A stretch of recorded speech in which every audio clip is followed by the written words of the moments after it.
Hey guys, welcome back. Today we are making these painted acrylic ornaments perfect for the holidays. These make great gifts, can be customized as stocking tags for a baby's first Christmas or new home. The possibilities are endless. So I'm over in Cricut Design Space, but these can be made on Silhouette as well. As always, I enter in shapes to serve as my placeholders so I can easily design my project. If you are working with the hexagon, choose the hexagon and make sure to account for the hole in your piece.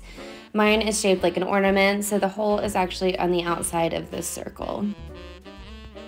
I start by entering in the text for each ornament, ungrouping and repositioning the letters so I can weld those as one decal. So each one of these fonts is listed in the video description along with the full supplies list. I do want to show you though how I do the little clip art wreath around this Merry and Bright, because I didn't buy like an SVG or the wreath clip art anywhere. It is actually a part of one of the fonts from Creative Fabrica. So I have a membership with them, and all of these fonts I've gotten through that. I actually have a discount linked below as well if you guys are interested. But a lot of their fonts have these special characters and glyphs, and so there's no need to like upload any images or anything for that. All I have to do is click it over there in the font cloud, and then it is copied to my clipboard. And all I have to do is paste that into Cricut Design Space, change it to the Burst and Dream Extra font, and there it is. So in my opinion, it's way easier than to be finding like wreath clip arts on Etsy or online, downloading those to your computer, then uploading those to Cricut Design Space. Then you're kind of limited with, you know, what they have and their positioning that they have of their clip art. I just like creating my own graphics using these different fonts and these special characters and glyphs within those.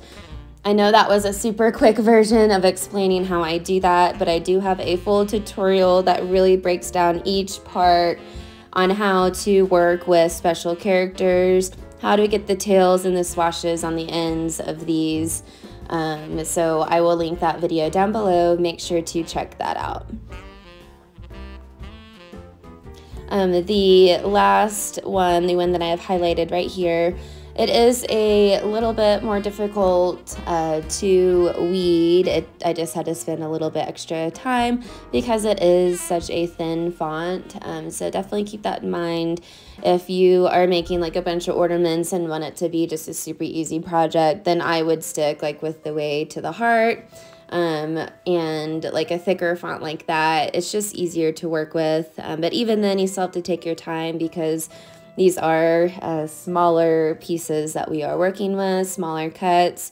So just take your time so you're not wasting any vinyl and having to recut anything. So if you are having a hard time with your intricate pieces in vinyl, bust out a brand new mat. That is the #1 piece of advice that I can give. For some reason, just working with a brand new mat and just having that adhesive just being really sticky still and working with your piece on the mat as you're weeding it really helps me whenever I'm working with these smaller and more detailed projects.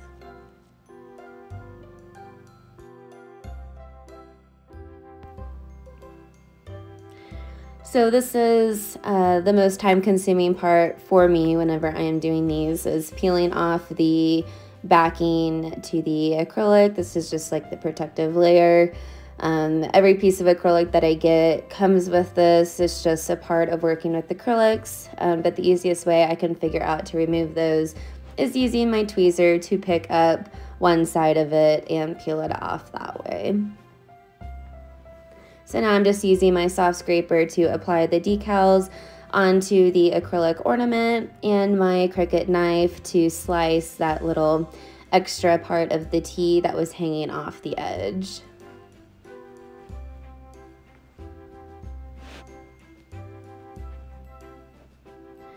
So for the Just Married one, I didn't add any like special characters or anything to it because I wanted to try to paint some sort of like holly berry or snow. I ended up kind of going with more of the snow look. So I wanted it to be a little bit different. So I just used my little paintbrush and some thick white paint for that. This other paint I have is just some cheap Craft Smart, so it's not very thick as you can see, but with all my acrylic pieces, I do end up doing about like 2 to 4 layers depending on the color. This one I ended up doing 3.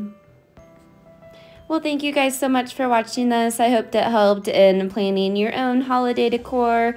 Let me know any comments or questions you have down in the video description, and I will see you guys soon.